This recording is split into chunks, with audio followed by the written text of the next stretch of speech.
Hello everyone.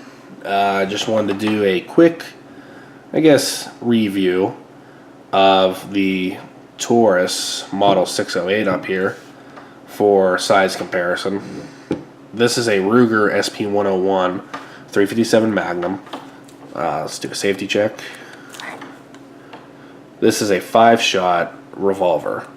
For a while I carried this. This was the second gun I've ever bought. And I did carry this. It's a 4-inch barrel, so it's kind of big. It's heavy, but the way it's slim like this fit really nice on my hip.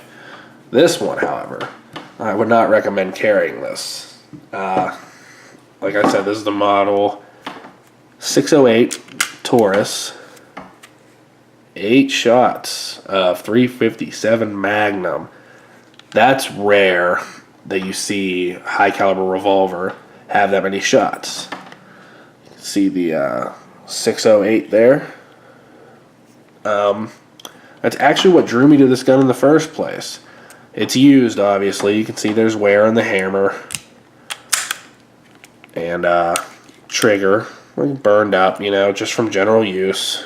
See the burning. What drew me to this gun was not only the price, which was $325 used, obviously, at my local gun shop, but it was an 8-shot, which I haven't seen very often. Everybody's kind of skeptical on Taurus, but 8 shots of 357 Magnum for $325, it's not bad. Not bad at all. I have shot it since I bought it, and I gotta say, this is probably my favorite gun to shoot now. I've been shooting guns probably about 6 or 7 years now. I've shot plenty of 357 Magnum revolvers. My very first one I ever shot was a Ruger GP100, which I really love. This is, the smaller, the SP version. This handles 357 kind of rough, not gonna lie, it's heavy. With these Hogue grips, I got these aftermarket because the regular grip was stopped right here. My hands aren't huge, but this aftermarket grip was like $13 or something. It's a solid chunk of rubber, helps absorb that recoil. It's awesome. But for this little gun, the trigger pull,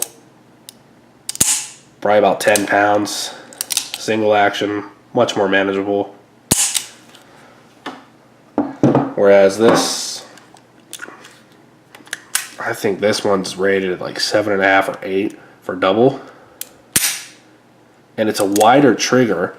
I don't know if that really matters, but it feels like you get more of your finger on there, so it's a little easier to do. And double or single action, it's nothing. Next to nothing. But out of all the the 357 Magnums that I've ever shot, this one handles them very, very well. The best. I would say shooting 38 specials out of this is comparable to shooting a 22 round. No joke. There's like next to no kick. It's loud, obviously, but next to no kick. Very manageable. And 357s aren't much worse, honestly. They're a lot louder, for sure. And you do get a bigger flash, more heat, whatever. But it's due in part to how heavy this gun is, which is about 44 ounces unloaded, I think. So depending on the bullet grain and whatever that you're firing, it'll be a little heavier. And this porting on the barrel helps immensely with recoil. I'll probably do a video of me firing it so you can see how manageable it is. I cannot say enough how much I like this revolver. It's sweet, sleek looking, very smooth. Even being used, this gun, you can tell it's still a sweet shooter. The sights real quick. Front sight is orange. I didn't paint it. That's how it came. Got the rear adjustable sight for height and windage, which I haven't messed with yet. I haven't been outside. And the Hogue grip, I was saying about this one, I love it on this one. This is the stock grip. You can see it's a little split there. It was a little worse. I tightened it with that bolt. It's a big solid chunk of rubber. 2 pieces actually, it splits off, but it's very good in your hand. I had bought Hogue grips for them, and I like Hogue a lot. Don't get me wrong, but the Hogue grips that came for this one were not good quality, I'll say. Real spongy. They didn't feel solid in your hand. And on the back, there was a gap here that just didn't have anything. So it was just like, it was just moving around. And a lot of the reviews had said that that was going to be a problem. But I took a chance. It was only like 20 bucks. Took a chance, see how it was, and yeah, was underwhelmed. So I put the regular grips back on, which, I don't know, I like. If I could find good wood grips for cheap, I'd maybe get them. But I really like the black with this gold. I don't know, it just looks really cool to me. And it fits good in my hand. My hands aren't huge, like I said, but this is a big-ass revolver, and it fits perfect. I really, really like this gun. After all was said and done, taxes, background checks, whatever, it's like 350 bucks. So to pay that much for 8 shots of 357 Magnum, as opposed to this one, which out of the door, I think this was on sale for like 550 bucks at the time. So, you know, after all that, around 600 bucks I'd probably paid for this one. And that's 5 shots. So, you know, pick your poison, I guess. If you were looking for one out of these two to carry, obviously I would suggest this one. Just based on the weight and the size. I carried this one for a while. I have since upgraded to a much smaller one, but I don't think this would be very, very comfortable to carry. This was not bad. If you're a bigger guy, like I'm not huge, but I'm over 6 feet tall. This is kind of a heavy gun. This is way heavier.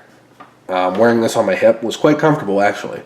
It's noticeable that you have it, but where it sits, it doesn't chafe. You can move around, and, you know, that could be dependent on the holster and whatever else. But this one I would not recommend carrying. However, for a range gun, 357s and 38s are kind of expensive. But if you want a gun to go out, have fun with your friends, go to the shooting range. If they have land, go out and shoot, target practice, whatever.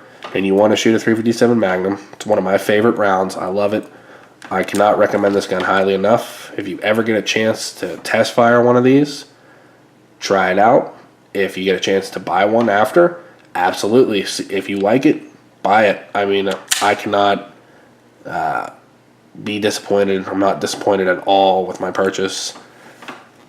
I had bought it about a month ago, maybe a little more, but the week before I bought it, I saw it after I got done shooting down at the range with my brother. There was a gun shop upstairs, and I saw it, and I just wanted to hang on, you know, see maybe if it was there, and I regretted it all week. So we went back that Friday. Lo and behold, there it was, and as soon as I saw it, got the clerk, and we rang it up, and I took it out of the door. So I'm very happy with this purchase. Taurus doesn't have the greatest reputation. They're starting to get better, but they do know how to make revolvers. I've not heard a bad thing about Taurus revolvers yet, and this may be my favorite one. So whatever you think about Taurus, you know, I own Smiths, I own Rugers, now I own a Taurus, model 608. Check it out if you ever get a chance. Awesome gun.